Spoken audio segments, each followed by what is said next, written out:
तुम्हें डर नहीं लगता कि तुम मेरे साथ मारे जाओगे? श्योर उस डीमन से कहता। डर? किस बात का डर? ये क्या तुमने मुझे कोई आम डीमन समझ रखा जो मैं इतनी आसानी से मारा जाऊंगा? बकवास। इतना कहने के बाद वो डीमन श्योर के गले को पकड़ता और अचानक से श्योर उसके आसपास जंगल दिखने लगता। देखते देखते श्योर वो नीचे देखता जहाँ पर उसकी बॉडी थी। वो मॉन्स्टर मतलब वो बीस्ट वो अपने खतरनाक नाखूनों से श्योर के गले तक पहुंच गया था और उसे खत्म करने वाला था। समय भी रुका हुआ था। ये क्या? श्योर चार तब देखते हुए कहता। अगले पल से पहले कि श्योर उस डीमन को पूरा देख पाता वो दोनों दोबारा श्योर के बॉडी में आ जाते हैं। मतलब जब वो मेरी बॉडी पर अटैक करेगा तो तुम मेरी बॉडी से भाग जाओगे। मेरी बॉडी खत्म हो जाएगी लेकिन तुम्हें कुछ नहीं होगा। फिर तुम मेरी बॉडी पे दोबारा कब्जा कर लोगे। श्योर मैं उस डीमन से कहता। ये इतना आसान, लेकिन इसलिए तुम्हारा मरना जरूरी है। रिचुअल के हिसाब से अगर मैं तुम्हें मारता हूँ तो उल्टा मैं ही मारा जाऊंगा, इसलिए मैं ऐसा चाहता नहीं हूँ। हमारे बीच एक फाइट होगी जिसमें अगर 10 बार तुम हारे तो ही तुम्हारी मौत मानी जाएगी, तुम्हारा शरीर मुझे मिलेगा। अगर तुमने मुझे 10 बार हराया तो मुझ पर पूरा कंट्रोल तुम्हारा होगा। वो डीमन श्योर को समझाते हुए कहता। तो तुम ये सब मुझे क्यों बता रहे हो? श्योर उस डीमन से कहता। यह सब कुछ पता होना जरूरी है क्योंकि जल्दी तुम्हारा शरीर मेरा होने वाला। पूरी ताकत लगा देना, मुझे भी देखना कि क्या क्या कर सकते हो तुम। वो डीमन श्योर से कहता। मतलब अब हम लड़ने वाले हैं? श्योर अपने पंच को तैयार करते हुए कहता। लड़ने वाले थे लेकिन अब तुम्हारी मौत टाल दी गई। वो डीमन श्योर से कहता। अगली पल श्योर उसे अपने बॉडी के अंदर कुछ महसूस होता। हाँ ये तो हाँ, ठीक है फिर मिलेंगे, लेकिन अगली बार मैं जीतूंगा। श्योर इस्माइल के साथ वो डीमन से कहता और वो डीमन वो श्योर को देखते रहता। अगली पल श्योर की आंखें खुलती। यहाँ पर वो बीस्ट अपने खतरनाक नाखूनों से श्योर के गले के पास पहुंच गया था। लेकिन अगले पल श्योर स्माइल करते रहता। उस बीस्ट को भी कुछ समझ नहीं आता, इसलिए वो अपने अटैक की स्पीड और ज़्यादा बढ़ा देता इससे पहले कि उसके नाखून श्योर के गले तक पहुंच पाते। वहाँ एक जोरदार धमाका होता जो कि श्योर के बॉडी से हुआ था और वो बीस्ट उस धमाके के कारण पीछे के बहुत सारे पेड़ों को तोड़ते हुए दूर जाके गिरा था। वो बीस्ट अपने पाँव में तुरंत खड़ा होता। अरे यार ये क्या था? वो बीस्ट गुस्से में चिल्लाते हुए कहता और तेजी से श्योर के पास वापस जाने लगता। श्योर इस बार अपनी जगह पे खड़ा था और वो पूरी तरीके से हील कर चुका था और पूरी तरीके से रिकवर हो चुका था। उसकी पूरी बॉडी पहले जैसी हो गई थी। तुमने ब्रेक थ्रू कर लिया? हाँ लेकिन कैसे? तुमने तो किसी के भी बीफ के नीडो लिक्विड का इस्तेमाल किया ही नहीं। वो बीफ हैरानी से कहता। श्योर को भी कुछ समझ नहीं आ रहा था। श्योर उस बीस्ट को देखता। दूसरी तरफ मैग्रॉन वो इस वक्त हजारों यापूमों के सामने खड़ा था जहाँ पर वो सारे यापूमों ने बहुत ज़्यादा ताकतवर बीस्तों को वहाँ मैग्रॉन के सामने रख दिया था और मैग्रॉन बारी बारी सभी बीस्तों के नीडो को लिक्विड का इस्तेमाल करके अपने आप को ताकतवर बना चुका था। इस वक्त उनकी ताकत टाइटन फ्लो लेवल 1 हो चुकी थी। श्योर उसने समझते देरी नहीं लगती कि मैग्रॉन क्या कर रहा। श्योर अगले ही पल सामने देखता है जहाँ पर वो बीस्ट श्योर के काफी करीब आ गया था। उसके नाखून फिर से श्योर के गले के पास पहुंच गए थे। श्योर तुरंत ही लेफ्ट साइड होता और उसके नाखूनों को जो कि उसके सर के बगल से निकल रहे थे उसे पकड़ के सीधे मोड़ कर उसके सर में ही घुसा देता। इस वक्त उस बीस्ट का बैलेंस भी बिगड़ा हुआ था, इससे श्योर ने उसके हाथ को पूरी तरीके से मोड़ के उसके सर में ही घुसा दिया था। वो नाखून उस बीस्ट के सर के आर पार हो जाते हैं और श्योर उस बीस्ट को वहीं छोड़ देता और एक लंबी सी जंप लगाते हुए वहाँ से उड़कर आगे बढ़ने लगता। दूसरी तरफ वो महाराज और वो राजकुमार इस वक्त दोनों लड़ रहे थे।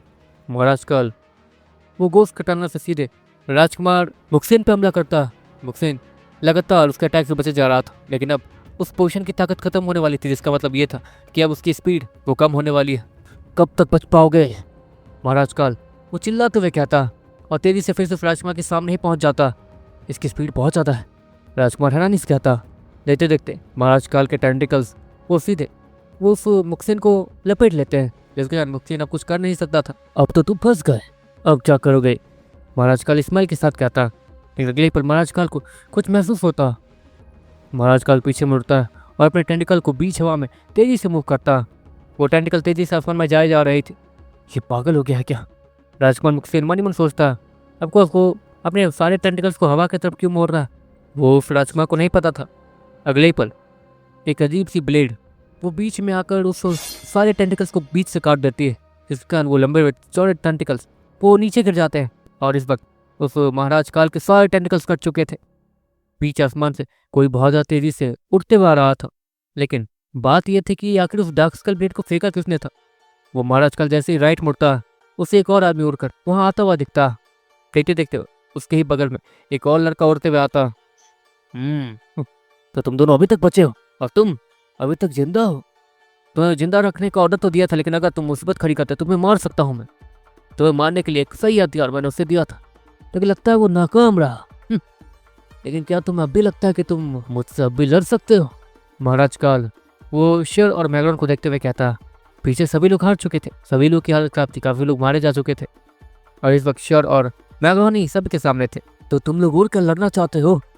महाराज काल इतना कहता और देखते देखते उसकी बॉडी वो नॉर्मल हो जाती है। वैसे भी उसके सारे टेंटिकल्स कट चुके थे, तो वो अपने बीस्ट का इस्तेमाल ज़्यादा कर नहीं पाएगा। देखते देखते उसके पीठ पे लंबे चौड़े पंख निकल आते हैं, जिससे फड़फड़ाते वो तेजी से ऊपर उड़ना शुरू कर देता। चलो देखते हैं कौन कितने अच्छे से उड़ सकता है, वो महाराज काल शेर और मैग्रॉन को देखते हुए कहता। अगले पल शेर और मैग्रॉन तेजी से आगे उड़ना शुरू कर देते हैं और वो एक दूसरे के आगे पीछे होकर उड़ना शुरू कर देते हैं। वो दोनों ही अपने डार्क स्कल ब्लेड को थोड़ा सा आगे मोड़ते हैं और तेजी से आगे फेंक देते हैं। वो दोनों ही अपने डुअल मूव को एक्टिवेट करके उसका इस्तेमाल कर रहे थे। अगले पल वो दोनों ही डार्क स्कल ब्लेड वो काले रंग से साइन करना शुरू करते हैं। वो इतना ज़्यादा काला हो चुका था कि अब ऐसा लग रहा था जैसे कि वो किसी अंधेरे दुनिया में देख रहे हो। अगले पल वो दोनों ही डार्क स्कल ब्लेड एक जगह जुड़ जाती है और तेजी से उस महाराज काल के सामने जाने लगती है। महाराज काल वो ये सब देखता और तेजी से अपनी जगह से उड़कर ऊपर जाने लगता, लेकिन वो डार्क स्कल ब्लेड वो भी अपने डायरेक्शन को बदलती है और उस महाराज का पीछा करने लगती है। ओहो ऐसी बात, लेकिन क्या तुम्हें लगता है कि तुम इतनी आसानी से मुझे मार सकते हो? महाराज काल स्माइल के साथ कहता और वो और भी ज़्यादा तेजी के साथ ऊपर जाने लगता। वो तेजी से ऊपर जा रहा था और जैसे ही वो डार्क स्कल ब्लेड महाराज के बहुत ज़्यादा करीब पहुंच, इतने में ही महाराज काल वो तेजी से पीछे मुड़ता और गोश्त कटाना से सीधे उस डार्क स्कल ब्लेड पे, जो कि पूरी तरीके से अंधेरे में लिपटी हुई थी, उस पर हमला करता। अगले पल डार्क स्कल ब्लेड वो गोश्त कटाना के आर पार निकल जाती है। धोखेबाज! वो महाराज काल समझ चुका था कि ये गोश्त कटाना अब भी श्योर के ही कंट्रोल में है और ये श्योर की है और शायद इसके अंदर दिमाग भी है। उस गोश्त कटाना ने डार्क स्कल ब्लेड को रोका ही नहीं था, उल्टा गोश्त कटाना वो अपनी जगह से गायब हो जाती है और छोटे से खोपड़ी में बदलने के बाद उस महाराज काल को चिढ़ाने लगती है और तेजी से उड़कर श्योर की तरफ जाने लगती है। महाराज काल ये सब देखने के बाद तुरंत अपने पंखों को फिर से फड़फड़ाता है, लेकिन अब तक वो डार्क स्कल ब्लेड उस महाराज के बहुत ज़्यादा करीब पहुंच चुकी थी। अगले ही पल बीच आसमान में एक धमाका होता, जहाँ पर अजीबोगरीब चीज़ें नीचे गिर रही थी। अफकोर्स वो महाराज के चित्रे थे, लेकिन वो महाराज अभी मरा नहीं था, वो नीचे गिरा हुआ था। उसका आधा शरीर वो तबाह हो चुका था और देखते देखते उसकी एक आंख धीरे धीरे लाल रंग की हो रही थी और उसकी बॉडी वो रिकवर हो रही थी। वो डीमन इसके ऊपर कब्जा करने वाला है। राजकुमार मुक्सेन वो चिल्लाते हुए कहता। श्योर तुरंत ही वहाँ पहुँचता और डीमन स्लीप पोशन वो मैग्रॉन से ले लेता। अगले ही पल श्योर को अपनी बॉडी के अंदर बहुत ज़्यादा कमजोरी महसूस होती है और श्योर के ठीक सामने एक खतरनाक सा बीस्ट कूद के आता और श्योर पे एक मुक्का मारने के लिए तैयार हो जाता। रुको, अगर इसे नहीं रोका तो सब मारे जाएंगे, श्योर चिल्लाते हुए कहता। अगले पल वो बीस्ट चीखते हुए चिल्लाते हुए श्योर पे एक जोरदार मुक्का मार देता, लेकिन श्योर वो अचानक से कुछ नोटिस करता। उसका पंच श्योर को लगने से पहले ही एक अजीब सी फायरबॉल सीधे आकर उस बीस्ट को लगी थी, जिसके कारण वो बीस्ट वो उड़ते हुए दूर जा गिरा था।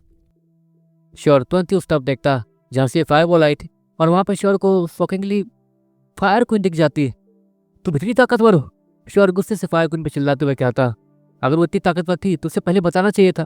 श्योर को अजीब तो ये लग रहा था कि फायर क्वीन वो राजकुमार मुक्सेन के हाथ तो हार चुकी है और यहाँ पर वो इतनी ताकत दिखा रही है।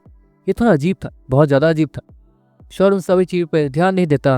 वो तुरंत ही डीमन स्लीप पोशन निकालता है और उस महाराज के मुंह के अंदर डालने लगता। उस महाराज की बॉडी अब तक पूरी रिकवर हो चुकी थी और उसकी आंखें धीरे धीरे लाल हो रही थी, उसकी बॉडी धीरे धीरे काली होती जा रही थी।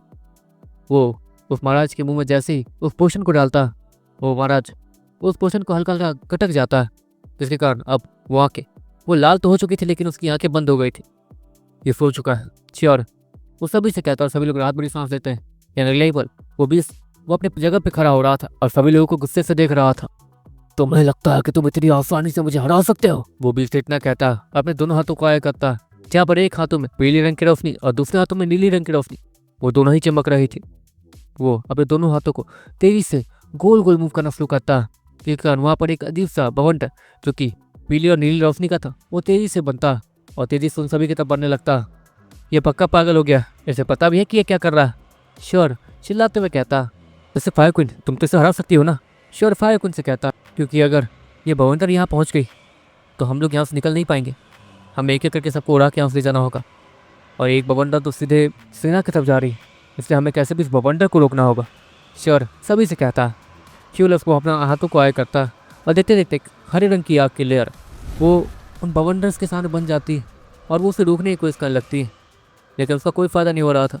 वो हरे रंग की आग उस दोनों ही बवंडर को रोक नहीं पा रही थी। अब क्या करें? बैकग्राउंड श्योर से कहता, बस एक आखिरी रास्ता बचता। श्योर इतना कहता और पूरी ताकत ला के सामने उड़ के जाने लगता। वो उस बवंडर को तुरंत ही क्रॉस करता और उस बीस्ट के चेहरे के पास पहुंच जाता, जहाँ पर वो बीस्ट, उससे नहीं लग रहा था कि कोई भी इस बवंडर को पार करके आएगा, इतने खतरनाक बवंडर को। और अब श्योर की बॉडी धीरे धीरे काली पड़ने लगी थी। जाहिर सी बात है कि वो बवंडर वो श्योर को ऐसी हालत में पहुंचा रहा था। श्योर 20 अपनी गोश्त कटाना को लेता और सीधे उस बीस्ट के सर की तरफ एम करके घुमा देता। वो बीस्ट जैसे ही देखता वो तुरंत ही पीछे की तरफ मूव करता, जिससे होता यह है कि उस बीस्ट का आधा गला वो कट जाता। श्योर है उसने उस बीस्ट का आधे गले को काट दिया था और अब वो बीस्ट जब हील कर चुका था तो उसे बहुत ज़्यादा दर्द महसूस हो रहा था। मुझे इस घटना के बारे में पता है, नहीं मुझे ठीक करो, वो बीस्ट चिल्लाते हुए कहता। आपको वो जिंदगी भर इस दर्द के साथ नहीं रह सकता था, लेकिन श्योर वो उस बीस्ट के बात पे ध्यान नहीं देता। ऐसे खतरनाक बीस्ट को मार देना ही ठीक होगा। श्योर के दिमाग में यही चल रहा था। श्योर फिर से उस बीस्ट के सामने मूव करता और उसके गले पर फिर से हमला करने के लिए आगे जाने लगता। उस बीस्ट के गले से बहुत ज़्यादा खून निकल रहा था। वो बीस्ट ये सब देखने के बाद समझ जाता कि श्योर वो उसे छोड़ने नहीं वाला, और श्योर के दिमाग के अंदर ये चल रहा था कि जब ये बीस्ट मरेगा तो सब कुछ खत्म ही हो जाएगा, ये बवंडर गायब हो जाएंगे, श्योर भी ठीक हो जाएगा, सब बच जाएंगे। इसलिए वो दोनों ही पूरी ताकत लगा के एक दूसरे के सामने आते हैं, एक दूसरे के आमने सामने आते हैं और वो बीस्ट खतरनाक सा पंच श्योर पे मारता है और वो श्योर को कमज़ोर बनाने की कोशिश करने लगता। श्योर उसकी ताकत थोड़ी कम हो जाती है, लेकिन अगले ही पल उस बीस्ट की आंखों में, उसकी दोनों ही आंखों में एक एक ब्लेड आके घुस जाती है, जो कि उसके दोनों ही आंखों को फोड़ने के लिए काफ़ी थी। पीछे से मैग्रॉन ने दोनों ही डार्क स्कल ब्लेड का इस्तेमाल करके उसकी दोनों आंखों को फोड़ दिया था। श्योर उसके ऊपर से सारे रिफ्लेक्शन सज जाते हैं। उस बीस्ट को भी कुछ दिख नहीं रहा था, उसे दर्द हो रहा था। श्योर अपनी गोश्त कटाना को लेता और सीधे ही उस बीस्ट के सर के आर पार कर देता, जिसके बाद वो बीस्ट अपनी जगह पर गिर जाता। श्योर 20 उस बीस्ट के नीरोकोर से उसका नीरोकोर लिक्विड निकाल लेता और एक तरीके से उससे फ़ायदा हो गया था। देखते देखते वो बवंडर वो सारी चीज़ें गायब हो जाती है। श्योर की बॉडी जो काली पड़ रही थी वो भी ठीक हो जाती है और अब श्योर उस बीस्ट के बॉडी के ऊपर बैठा हुआ था। तो सब कुछ ठीक हो गया, श्योर दोनों हाथों को फैलाते हुए कहता है, लेकिन अगले पर श्योर को एक जोरदार लात कोई पीछे से मार देता, जिसके कारण श्योर को आगे लुढ़कते हुए जाता है। श्योर तुरंत ही पीछे देखता, लेकिन अगले पर श्योर वो हैरान दिखने लगता। सामने डीमन गर्ल श्योर के सारे बीस्ट थे, जो कि गुर्राते हुए श्योर को देख रहे थे। दोस्तों वापस आ गए, देखो सब कुछ ठीक। श्योर इतना कहते कहते पीछे भागना चालू कर देता, क्योंकि ऑफकोर्स वो सभी कुछ ज़्यादा ही गुस्से में थे। देखते देखते श्योर के सारे बीस्ट वो श्योर को पकड़ के मारना शुरू कर देते हैं, और जब उनका गुस्सा शांत होता है तो वो लोग श्योर के नीरोकोर में जाने के लिए तैयार होने लगते हैं। रुको, तुम सभी से मुझे कुछ कहना है। अगर तुम सभी में से कोई भी मेरे साथ खुश नहीं है, ज़बरदस्ती मेरे लिए काम कर रहा है, तो प्लीज़ तुम लोग मेरे नीरोकोर में ना हो तो अच्छा रहेगा। तुम लोग को आज़ादी मिल चुकी है, तो आज़ाद रहोगे तो और भी ज़्यादा अच्छा है। जो भी मेरे नीरोकोर में नहीं आना चाहता, मैं ज़बरदस्ती नहीं करूँगा। श्योर स्माइल के साथ कहता, लेकिन उसकी बात कोई सुन नहीं रहा था। वो सब एक एक करके श्योर के नीरोकोर में चले जाते हैं। दूसरी तरफ फायर क्वीन वो अब भी बाहर थी और वो राजकुमार वो फायर क्वीन पे हमला करने के लिए तैयार था। देखिए ये हमारे साथ है। श्योर राजकुमार से कहता है। आपको उस फायर क्वीन को देखने के बाद वो उसे टेम करने के फिराक में था। देखते देखते फायर क्वीन श्योर के सामने आके खड़ी होती है। वैसे तुम इतने भी बुरे नहीं हो, तुम चाहो तो और भी अच्छे बन सकते हो, फायर क्वीन श्योर से कहती है और उसके नीरोकोर में चली जाती है। और अच्छा बन सकता हूँ, अब इससे ज़्यादा अच्छा क्या बनूँ, श्योर चिल्लाते हुए कहता। देखते देखते श्योर उससे अपने नीरोकोर में एक अजीब सी हलचल दिखती है। एक रोशनी तुरंत ही बाहर आती है और देखते देखते वो म्यूटेंट लिजार्ड का शेप लेने लगती है। म्यूटेंट लिजार्ड वो पूरी तरीके से इवॉल्व हो चुका था। उसके शरीर के ऊपर जो कांटे थे अब उसके ऊपर थोड़े से बैगनी रंग दिख रहे थे और उसकी ताकत वो टाइटन फ्लो 2 थी। श्योर वो वहीं बैठ जाता और एक लंबी सांस लेता। मतलब सारी चीज़ें खत्म हो जाने के बाद तुम बाहर आए हो, तुम्हें पता भी है। श्योर वो म्यूटेंट लिजार्ड से कहता। इतना सब कुछ हो जाने के बाद म्यूटेंट लिजार्ड सबसे ज़्यादा ताकतवर होकर बाहर आया था। अगर ये पहले ही ताकतवर होकर बाहर आया होता तो श्योर के लिए सब कुछ कितना आसान हो सकता था, श्योर सोच भी नहीं सकता था। लेकिन अब के लिए श्योर लंबी सांस लेता और खड़ा हो जाता। वैसे दर्द भी बहुत ज़्यादा सहना पड़ा मुझे, अब इसका क्या करना। श्योर उस महाराज को दिखाते हुए कहता। महाराज काल जिसके ऊपर डीमन उसने पूरी तरीके से कब्जा कर लिया था और वो महाराज पूरी तरीके से डीमन में ही बदल चुका था। वो इस वक्त वहीं सोया हुआ था। जैसे महल ले जाते हैं, काफ़ी सारे लोग घायल हैं, वो सभी को हील कर दिया फ्यूलस ने। सभी लोग इसे एक जगह लेटाओ और ले चलो। महाराज और राजकुमार सभी को ऑर्डर देते हुए कहते हैं। श्योर मैगन बाकी सभी धीरे धीरे महल पहुंच जाते हैं और पूरी रात आराम करते हैं। श्योर आराम करते समय एक ही चीज़ सोच रहा था। सुनो फायर क्वीन, जहाँ तक है राजकुमार मक्सेन, उन्होंने तुम्हें हराया हुआ है, तो फिर तुम इतनी ताकतवर कैसे हुई? मतलब अगर वो तुम हरा सकते हैं तो तुम उस बीस्ट पे इतनी ज़्यादा भारी कैसे पड़ी? श्योर, वो फायर कौन से कहता। जहाँ तक है, जब उस गधे ने मुझे हराया तो उस समय मैं कमज़ोर थी, मुझे कोई परेशानी थी, जिसे ठीक किया उस अजीब सी चीज़ ने जो कि तुम्हारे हाथों पे लगी थी। उसी चीज़ ने तुम्हारी बहन को भी ठीक किया था। फायर क्वीन, वो श्योर से कहती है। ऑफ कोर्स, श्योर को बचाते समय जो फायर क्वीन उसे पीछे से पकड़ा था, उसी समय श्योर का हाथ फायर क्वीन के हाथों पे गया था। और तो और मोटा कीड़ा, वो भी श्योर के पास आया था। एक तरीके से मोटे कीड़े के ऊपर भी जो दवाई लगी थी, वो या फिर जो भी नीले रंग की चीज़ लगी थी, वो फायर क्वीन के ऊपर लग गई थी, श्योर या फिर मोटे कीड़े की वजह से। जिसके बाद फायर क्वीन, जो उसके बॉडी में परेशानी चल रही थी, वो ठीक हो गई थी और उसकी ताकत बढ़ गई थी। हो, ये उसका कमाल है। लेकिन सोचो, इतना सारा फायदा हमें सिर्फ इट्टू से, नील अमृत से हुआ। नील अमृत, हाँ यही नाम था उसका। तो हमें कम से कम 1-2 बोतल नील अमृत जमा कर लेना चाहिए, क्यों? श्योर इस्माइल के साथ कहता, तुम्हारा दिमाग तो ठीक है, तुम क्या कह रहे हो?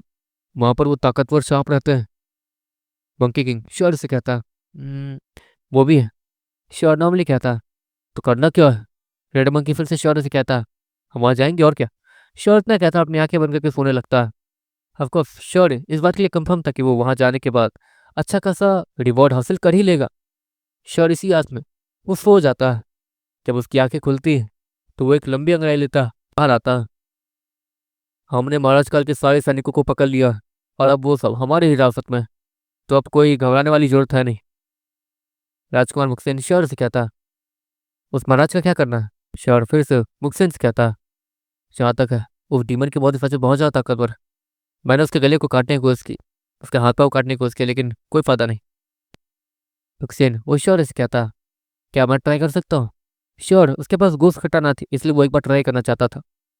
देख लो, वैसे डार्क चीज़ों से बने हुए हथियार वो हमारे पास भी है, और हमारे पास डीमन ही है, मतलब मेरे पास तो डीमन ही है, तो डार्क एलिमेंट तो हमारे डीमन के पास है ही।